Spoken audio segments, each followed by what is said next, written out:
اعوذ باللہ من الشیطان الرجیم بسم اللہ الرحمن الرحیم۔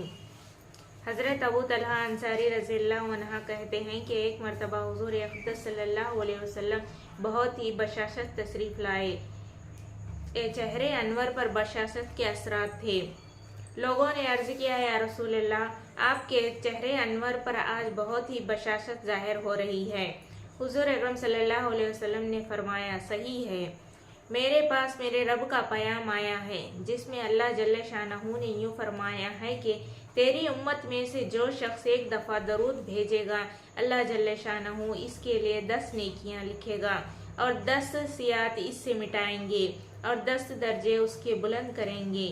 ایک روایت میں اسی قصے میں ہے کہ تیری امت میں سے جو شخص ایک دفعہ درود بھیجے گا، میں اس پر 10 دفعہ درود بھیجوں گا، اور جو مجھ پر ایک دفعہ سلام بھیجے گا، میں اس پر 10 دفعہ سلام بھیجوں گا۔ ایک اور روایت میں اسی قصے میں ہے کہ ایک دن نبی کریم صلی اللہ علیہ وسلم کا چہرے انور بشاشت میں بہت ہی چمک رہا تھا اور خوشی کے انوار چہرے انوار پر بہت ہی محسوس ہو رہے تھے۔ صحابہ نے عرض کیا یا رسول اللہ، جتنی خوشی آج چہرے انور پر محسوس ہو رہی ہے، اتنی تو پہلے محسوس نہ ہوتی تھی۔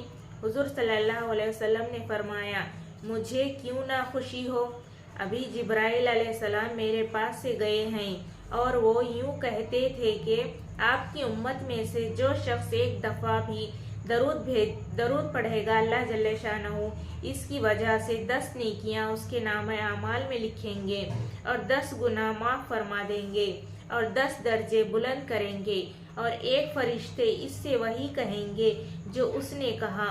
حضور صلی اللہ علیہ وسلم فرماتے ہیں، میں نے جبرائیل علیہ السلام سے پوچھا، اے فرشتہ کیسا؟ تو جبرائیل علیہ السلام نے کہا کہ اللہ جل شانہ نے ایک فرشتے کو قیامت تک کے لیے مقرر کر دیا ہے، جو آپ صلی اللہ علیہ وسلم پر درود بھیجے وہ اس کے لیے وَأَنْتَ صلی اللہ علیہ کی دعا کرے۔ علامہ سخاوی نے ایک اشکال کیا ہے، جب قرآن پاک کی آیت من جاء بالحسنۃ فلہ عشر امثالھا کی بنا پر ہر نیکی کا ثواب 10 گنے ملتا تو پھر درود شریف کی کیا خصوصیت رہی؟ بندے کے نزدیک تو اس کا جواب آسان ہے، اور وہ یہ کہ حسب ضابطہ اس کے 10 نیکیاں علیحدہ ہیں، اور اللہ جل شانہ کا 10 دفعہ درود بھیجنا مستقل مزید انعام ہے۔ اور خود علامہ سخاوی نے اس کا جواب نقل کیا ہے کہ اول تو اللہ جل شانہ کے 10 دفعہ درود بھیجنا اس کی اپنی نیکی کے 10 گنے ثواب سے کہیں زیادہ ہے۔ اس کے علاوہ 10 مرتبہ درود کے ساتھ 10 درجوں کا بلند کرنا، 10 گناہوں کا معاف ہونا، 10 نیکیوں کا اس کے نام اعمال میں لکھنا اور 10 غلاموں کو آزاد کرنے کے مقدر ثواب ملنا مزید برآں ہے۔ جس طرح حدیث شریف کی تصریح سے معلوم ہوتا ہے کہ ایک بار درود پڑھنے سے 10 رحمتیں نازل ہوتی ہیں، اسی طرح سے قرآن شریف کے ایک اشارے سے معلوم ہوتا ہے کہ حضور صلی اللہ علیہ وسلم کی شان عرفہ میں ایک گستاخی کرنے سے نعوذ باللہ منہا اس شخص پر من جانب 10 لعنتیں نازل ہوتی ہیں۔